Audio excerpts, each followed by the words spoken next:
салому алайкум ва раҳматуллоҳи ва баракатуҳ. дӯстон ва ҳамватанони гиромӣ, пеш аз ҳама худованди қодира яктои хубу беҳамторо шукрона мегӯм барои тамоми неъматҳош, аз он ҷумла барои хубтарин, беҳтарин, болотарин неъмати аллоҳ имон аст. раббул оламина шукронаи хос мегӯм. ва имрӯз мехоҳам як хабаре ки ҳамаи шумо дига шунавидаги бисёри ҳатто хурсандӣ кардастанд, ҳатто рекламаву и таблиғ бигем замзама карданашон ба забонҳо ҳисоб надорад, дига раҳшагум кардаги баъзеша хурсандиша. мо ҳам иншоаллоҳ ки даи хурсандӣ мардум, даи хурсандӣ аз он ҷумла ҳукуматдоро бетараф нестем, қаторшон механдем, қаторшон гирья мекунем агар гирья кунанд дар кор шава. хоб ба ҳар ҳол мегзарем сари мавзӯъ. хабари хуштарин ва гӯё беҳтарин ва болотарин ва пешрафтатарин хабаре ки имрӯз дар ҳукумати мо шумо рух дод, кушодашавии масҷиди калонтарин ва ё ки масҷиди марказӣ дар шаҳри Душанбе. ман як википедия ки аями масҷиди калонтарин дар гугл ёфтам, ҳамро аввал барои шумо бихонам ки чӣ хеле ки ҳамин ҷа навиштаги гапи ман нест, фикри ман нест. баъзеҳо қабул намекунем ку мегӯянд шояд ҳамин мухолифи ҳукуматай баъзе гапҳоро худшам гуфтан мегирад, аммо не хел нест. чизе ки навиштагиро шумо метавонед ки ҳамин намуд википедия бидроед бихонедш ё ки бибинедш. хоб масҷиди марказии ҷомеаи шаҳри Душанбе, масҷиди ҷумъахонӣ дар шимоли шаҳри Душанбе, бузургтарин масҷид дар Осиёи марказӣ ки фавран метавонад беш аз 120,000 нафар ҷой диҳад. 120,000 хеле нафарай. ира ман масҷиди ҳукуматиш мегӯм ва минбари ҳукуматӣ ва минбари динии ҳукуматиш мехонам. кам кам баъзе ҷоша бояд тағйири иловаҳо биёрем ку чизе ки ҷа навиштаги ба ин бояд мо такя накунем. зеро и масҷид метавонад ки дар як рӯзи ҷамъа боша ё идҳо ҳамин гуфтагиша ку рақаме ки ҳаст гӯё 120,000 ҷой мегирад, шояд 50 то 60,000 дар ин масҷид ҷой бигирад. ҳатто шояд дигар ӯ қонуне ки то 18 масҷид рафтан маъна аст, талабаҳои мактаб маъна аст, донишҷӯҳо маъна аст, ҳукуматдоро маъна аст, иш уш маъна аст, яъне ба масҷид рафтаншон дар кор шава ҳамаи ҳамонҳоро иҷозат метаҳанд то рӯзи ҷамъа ё идҳо ҳамин масҷида пур кунанда як таблиғ шава, як ҷоя омин бигӯяд ки Эмомалӣ Раҳмон бо аз сар ёш шава, ҷавон шава, дар сари ҳукумат бо 30 солига боқӣ бимонад. хулоса чунин рақам барои мо шумо гуфтанд ки 120,000 ҷой мета бар худаш, яъне ки намозхонаро. бузургтарин макони мазҳабӣ дар Тоҷикистон дар солҳои истиқлол дар соли 2019 сохта шудааст. поинтар баъд бо мега ки 2019 и тамомшавии масҷидай. алон мо дар кадом сол қарор дорем? 2023. 2019 тамом масҷид бигем ҳозир шудаги аст барои ибодат, барои намоз хондан. маросими ифтитоҳи масҷид дар ҷараёни сафари ояндаи амири Қатар Тамим бин Ҳамад ал-Танӣ ба нақша гирифта шудааст. санаи дақиқи ташрифот то 27 ноябри соли 2019 муайян карда шудааст ё муайян карда мешавад.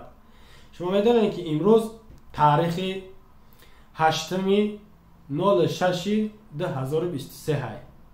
рақами гуфтаги ино 4 сол пешай, 27 ноябри 2019, 4 сол.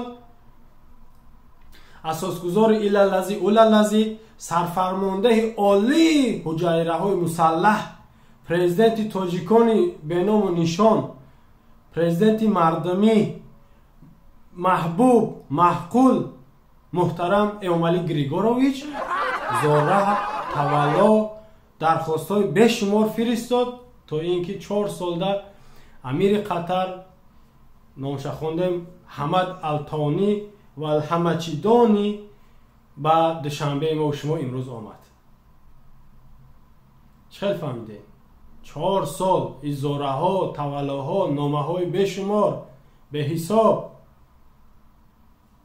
имрӯз бар Душанбеи мо шумо омад ва дидем ки масҷида кушоданд ва Эмомалӣ Раҳмон аз хурсандиро ба либосҳои бенамозаш در رکعت نماز خوانده در حق تمام حشرات نباتات موجودات روی دنیا دعا فرمودند و دیگر نفران شاید از پشتش آمین گفتن.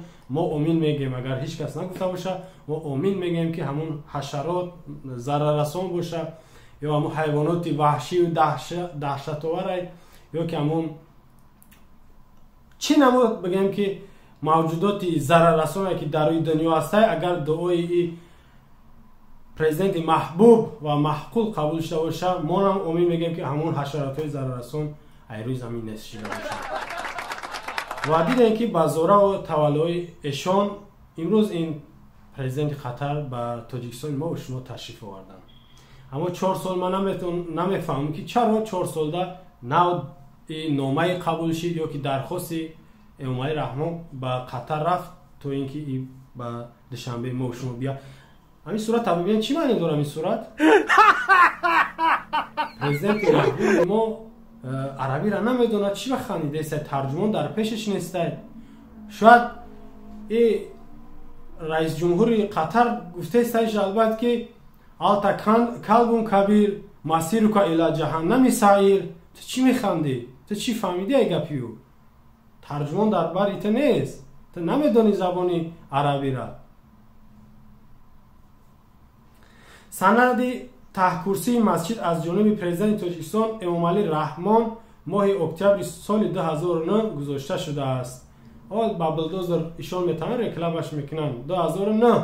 شما تصور کنید با میگم که اوزی ما و شما در سال 2023 قرار داریم. چند سال میشود؟ 25 سال یا 14 سال؟ 14 سال، بله 14 سال میشود. در 14 سال مسجد تیار کردگن. شما ببینید در دایره چهاربینی های بخشیده با 1310 سالگی اساسگذار مذهب حنفی امام ابو حنیفه رحمت الله علیه ایشان مخدم میگم ساختمان ماه اکتبر سال 2011 آغاز یافته است. ارزش ساختمان تقریبا با 100 میلیون دلار ایالات متحده آمریکا را تشکیل داد. ساختمان را حکومت تاجیکستان 30 میلیون دلار و حکومت قطر 70 میلیون دلار مبلغ گذاری کرده است.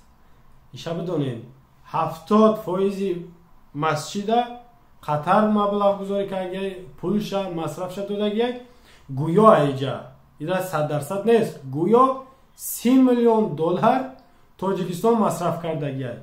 اینا من با باوری کامل میگم به یگون تخمین، به یگون حساب، به یگون فکر در همین مسجد ای نگاه مایی با میگم ای نگاه مایی به یگون تحلیل، به یگون اندیشه 50 میلیون دلار از خودش دیگه نیست در مسجد. شما میدونید حکومت ما چقدر فند و فریب های زیاد داره. همین ساختمان هایی که در از آن جمله در دوشنبه کردگیان همه هوایی میکنن که مهم برنش رنگ و غبارش خوشبو بتوه و پول ای مردم بگیرن. یا 30 میلیون در گجا یا در مسجد 30 میلیون را از خود میکنن و اونم دلار. این در حیاتش این امام علی رحمان همون نفری هسته که سنگ قبر مادرش ای پول خودش رسخود کردگی نیست. شما میدونین امیره اونم یک بیچاره وظیفه دوست داره میگه که بدوره در سر منزل مادر ما یک سنگ خشرو، حرفای خشرو، شعر خشرو خطی نصب که بچسبون. این همون نفره. شما ایره اولی خشرو نمیشناسید. اگه جای 30 میلیون دلار در مسجد رسخود کنه این کیف صفایش موندگی ما باور دارم که ایسومی همین امیر قطر که برای مسجد اومده این کنیاک زاگیه، این عرق خورده، کیف شک زروندگیه. مساحت مسجد 12 هکتار است. مسجد دارای کتابخانه، آثارخانه، اتاق‌های کنفرانس، بیناهای معموری، آشخانه و توقفگاه برای 4000 ماشین میباشد. این روی 4000 ماشین. مسجد 4 مناره بلندی 75 متری، گنبد اساسی 47 متری و 20 گنبال خرد دارد. همین گنبد میگن میدونین با فکرم همه ما و شما گنبد چیه؟ همین یک اشاره کنیم در اطرافش. خیلی مسجد این عکس مسجد گنبد اما درازن میدونین گنبد برای چی میشه؟ برای زیبایی مسجد نیست.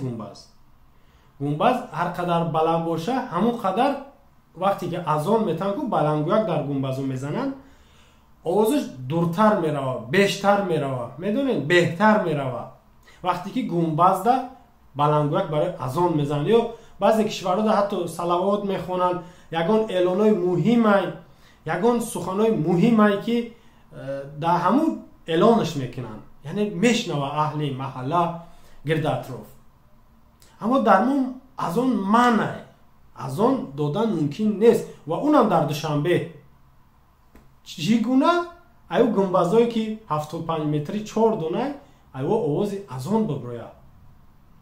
شما میدونید که در تشریف آوردن مهمونای گویا اولی قدر ای دیگر کشور در دوشنبه میان، نه تنها اذان دادن منه که مهمونا رو ناراحت نکنه، حتی روز جمعه باشه یک کاری میکنه را محکم میکنه که مهمون ناراحت نشه که این همه اینجا مسلمان بوده، این همه نماز میرفته.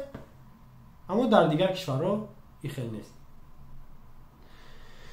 این ای بود معلوماتی خرد یا کوتاه درباره مسجد نو ساختگی که برای شما رسوندم و این را میتونید با از دیگر منبع ها شما خودتون پیگیری کنید یا تماشا کنید.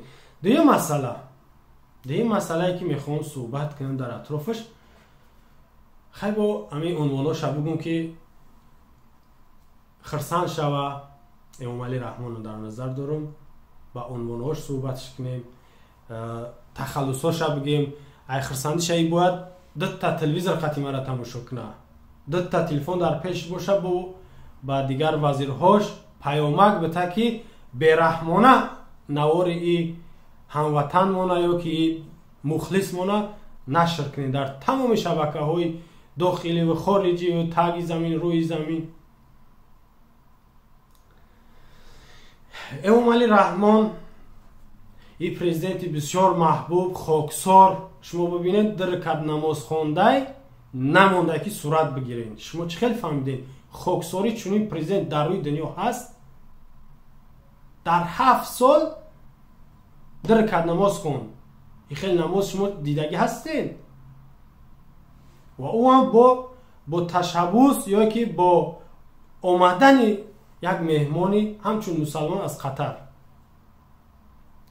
7 سال پیش ماه ینور و او هم دقیق تر بگم 4 ینور 2016 در عربستان سعودی با یک تعداد مفتخر یا خدای خر شما بگم یا که رباخر از آن جمله مفتی رئیس کمیته دین و وزیراش با مکه مکرمه رفته بودن و مدینه منوره با اویلش هم بود.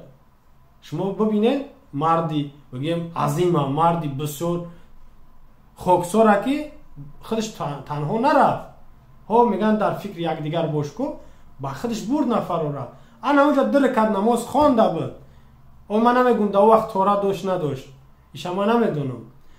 بعد همو در رکعت نماز خوندگیش اینا امروز با اومد یک پرزیدنت او را مسلمان یا شاهزاده باشه اگر قطر در مسجد کلانترین به طهارت و به لباس نماز به نمازش در رکعت نماز خوند. شاید اگر امیر قطر نماز تهجد بخونه، شب نماز شبونش میگه، شاید این هم بخیزه نماز تهجد بخونه. اگر یا خیل کنن دیگه همون شعر باید بخونیم، شب خیز که عاشقان به شب راز کنن، گیردی در بام دوست فریاد کنن. ویل الذی و اول الذی. چه خیلی فهمیدید مردی خاکساره نماند که کامیرا کنه نماز خونیشه. زیاد نفر هستن که نماز میخونن، قرآن میخونن یا یک کاری مثلا دینی میکنن، در حال کامیرا کنی رکلام تبلیغ نمون رکلامش کنن، نمون نماز صورتش بگیرن نماز خونیشه. این خاکساری نفره. این خیلی خاکسار دو تایگه در پشتی همی و در پهلوی همی. یک تش رمضان رحیم زاده وزیر کارهای داخلی که خاکساره هیچ وقت از زبان او حرفای تاجیکی زیاد نمیبره و دیگرش یک صبور خاکسارن و در پرتوی پیروی های پرزیدنت محبوب اونا هم رفته استن یا قدم گذاشته استن. ما چند تا از خدمت های شایسته асосгузори туда-суда, сарфармондаи олии ҳуҷайраҳои мусаллаҳ, президенти маҳбуб, маъқул, мардумӣ Эмомали Григоровича барои шумо мехонам. шумо хуб гӯш кунед ки бигем хизматҳое ки дар дини мо шумо кардагия, дар ин шариат дар Тоҷикистони мо шумо кардагия. Якамаш гуфтем ку ҳаҷ рафт, соли 98 рафт, 2003 рафт, 2007 рафт ва 2016 рафт, 4-5 бор ҳаҷ рафт. худаш танҳо нарафт. як тӯда авбош кӯчагардо ё ҳамун беақлову бесавдоро қатиш бурд ки хонаи Каъбаро бибинанд, намоз бихонанд, бифаҳманд ки Каъба чияй, Каъба барои кияй. ин яке аз фазилатҳои Эмомали Раҳмон аст. дуюм фазилаташ Қуръони пок.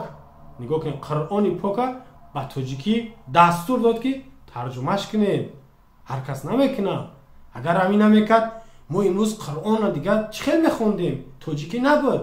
ҳама арабӣ, урусӣ, англисӣ, форсӣ, тоҷикӣ набуд. шукрона намекунед. бечораҳо, шукрона намекунед. 1000 бор шукрона кунед. яке аз фазилатҳои дигараш соли 2009 ра соли имом Абу Ҳанифа эълон кард. шумо медонед соли имом Абу Ҳанифа. дуюм фазилаташ ё дигар фазилаташ ҷашни 1310 солаги имом Абу Ҳанифара қайд карданд. ай тамоми кишварҳо, муллоҳо, мавлавӣ, ҳоҷӣ, суфӣ ҳамаро файрод карданд ки биеед ки Тоҷикистон мо ҷашн дорем. яке аз фазилатҳои дигараш онао мақомдори Миср Фоиза Абунаҷобот омад 39 соат диски сериали кинои имом Абу Ҳанифаро арабиша дод. Эмомали Раҳмон дастур дод ки кинои ира бо забони тоҷикӣ тарҷума карда дар каналҳои давлатии тоҷикӣ телевизионҳо мардума нишон битен. ин хел фазилат дига ки дорад? ки дорад? ки дидай? ҳеҷ кас. ҳеҷ кас. ин хайру саховат, ин бахшиш, авфш ҳисоб надорад. ҳатто чанд қадам ё чанд метр пештар ай мулло Охунд ҳайбатулло тақаббалуллоҳу лаҳу ай фармондаи ҳайбат чанд метр ай ӯ дар масъалаи бахшишиш гузаштагӣ алакай. ин хел нафара шумо бояд қадршинос бошен. қадршинос бошен. як хато дора ҳамин президенти маҳбуб мо ки дар ҳамин 2 ракат намози хондагиш як каме заҳмат мекашид, дар ҳаққи маҳбусони сиёсӣ дуо мекард ки худоё ҳарчи зудтар инора наҷот бите. ва як калимаи дига ҳам агар изофа мекард ки худои таоло ӯ муҳоҷироне ки дар Москва дар таҳти фишоранд, азоб мекашанд, шата мехӯранд, дар зиндонҳои Москваанд, бекоранд, ворам худоё ба ватан баргардон. хел дуо мекард, бо нур ало нур мешид. аммо фаромӯш кардай хай кориш зиёдай, масруфияташ зиёдай ва дар 7 сол ки 2 ракат вақти намоз мехонӣ дигар ин ҳолатҳо да вақт намеоида. намоз ин хел зиёд чиё надорад. ҳар чизеро дигар ба шохаи худаш бугӯ ё ҳар як чиза зикр кардан бигирӣ. аммо тамоми ҳашорот, наботот, мавҷудот, махлуқот да дуо кардак, да ӯ фикр мекунам ки ҳамаи мо шумо ҳам дохили шидагӣ бошем. инаи пешво, инаи фазилатҳо, инаи хубиҳои Эмомали Раҳмонро барои шумо расондам ки мо ҳам қафо намонем. ай хирсандии мардум, ай хирсандии ҳукумат. ина барои шумо гуфтам. фикр мекунам ки ин авор ҳамада маъқул мешава, ҳама тарафдор мешава ки ина як нафар будай ки пилусҳои Эмомали Раҳмон ҳам мегуфтай. дигар айда гапи зиёд ман чӣ бигӯм? бори дигар мегӯм ки масҷид муборак бошад барои намозхонҳо. ай 10 сола то 90 солара, барои мактабхон, барои донишҷӯ, барои коргар, барои бекор, тоҷир, моҷир, барои ҳама муборак бошад ин масҷид. намоз хондан. худоё ӯ милисаҳои пишокчиркака айдан дари масҷид нобуд бигардона. Эмомали Раҳмон таҷо омин бигӯ, гӯш дошта бошӣ, тамошо дошта бошӣ. در نزد مسجد میستن کو به تربیه ها نمیمونن، نفرایی که جوانن یا که زیر 18 هستن و مسجد بیان. این بار دیگر هم این مسجد برای مسلمان ها و برای نمازخوان ها مبارک باشه. هموطنان عزیز، سلام علیکم و رحمت الله و برکاته.